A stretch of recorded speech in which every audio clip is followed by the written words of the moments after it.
welcome to the next video of my LCK Summer 2022 preview. We're covering DRX, Team DRX. I have them 7th going into the split. Obviously, they finished 4th, so you're going to wonder why are they 7th.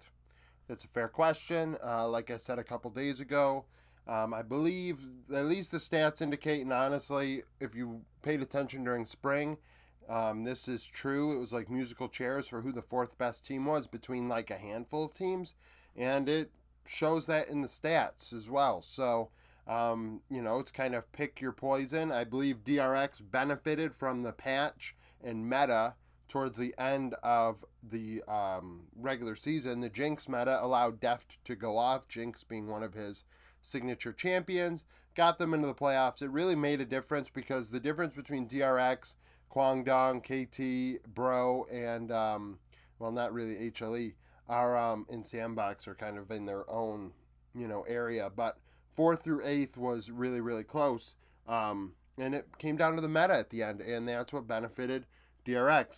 They finished 11-7. Challenger team finished 1st during the split and 3rd after playoffs. I should have written 1st there. I'm supposed to be writing regular season results, not playoffs, because all of this is regular season stats. Obviously, playoff stats are nicer, but smaller sample size. And when comparing a bad team that didn't make the playoffs to T1, for example, you can't include the playoff stats for T1 will kind of, it's harder to get good stats in the playoffs. So, notes, Peach left, so they had to bring in Sponge, a jungler from Amateur. Didn't put his stats up here because they're amateur stats. They were also brought in Starlet, a mid laner. They don't really, he's also, I don't think he's played for a while, so I didn't write his stats down.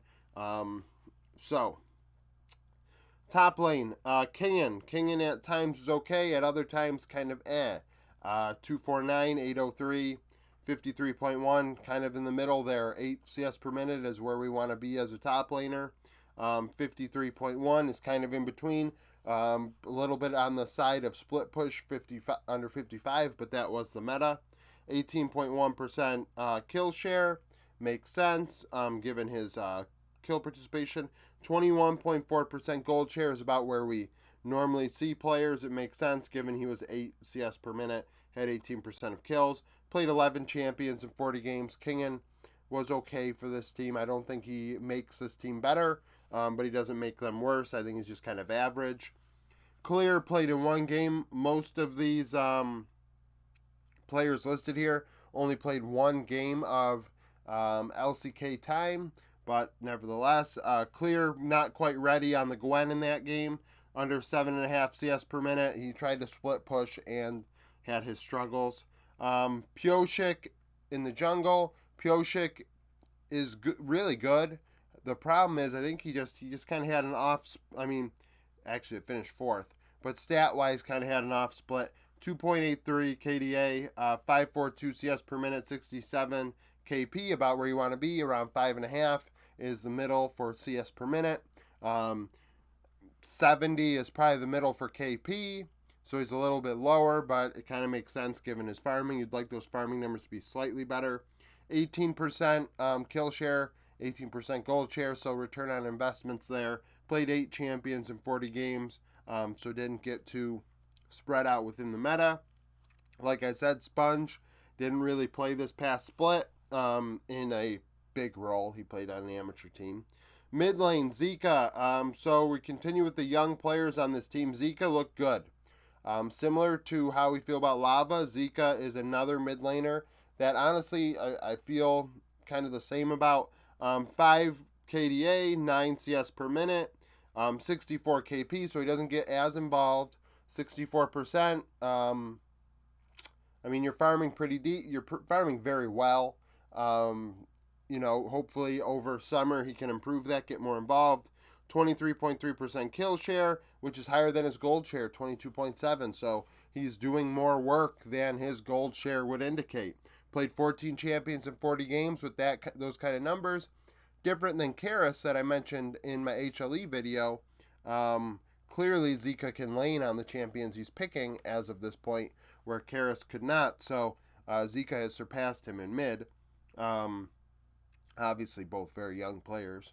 Satab played one game in mid, 4.5, 8.35, did well. I believe he played a Victor, so very safe pick, smart pick. It's kind of like his stats are good because he played Victor. Victor was very reliable. The thing is with Clear played Gwen and struggled. His numbers should have been better on the Gwen. Obviously, they're challenger players, so really, I guess, should they have been better? Maybe they're just not ready. Deft and Barrel. So the bot lane is the older part of the team. Zika and Deft carried this team through spring. Deft, obviously, like I said, the Jinx meta benefited him greatly. 965 CS per minute, 4 KDA. Got into more fights than anybody on the team, 72.4%. The team did not fight without Deft. 35% kill share, 25% gold share. The carry. He's the carry. Played 10 champions in 40 games. Deft is still really, really good. They are starting to bring along Taeyun below him. Taeyun played one game and really, really struggled. I believe he played Jinx, 8.2 CS per minute.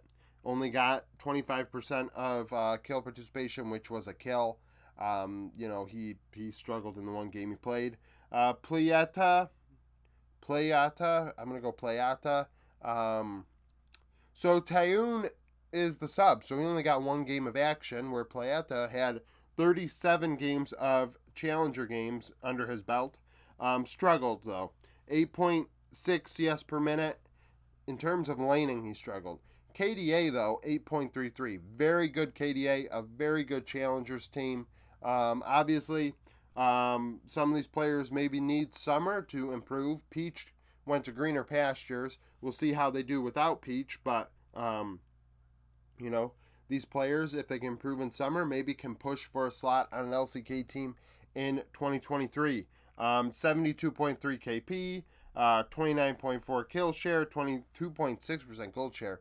The challenger team was so good, actually, that the 5 players split gold pretty closely. It was not a clear carry when it came to getting fed in gold.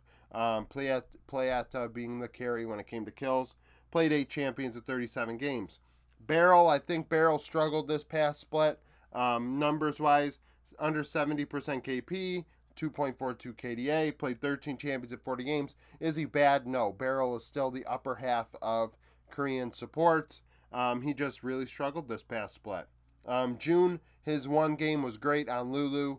11 KDA, 85% KP, played very, very well. And Piero was the support for Challenger that played a couple games. June, normally the Challenger support. Piero played 4 games, under 60% KP, 3.36 KDA. Obviously,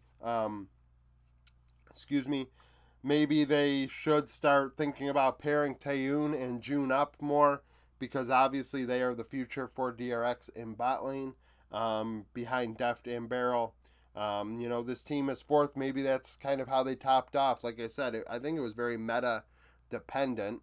I don't know if without Jinx they can do as well.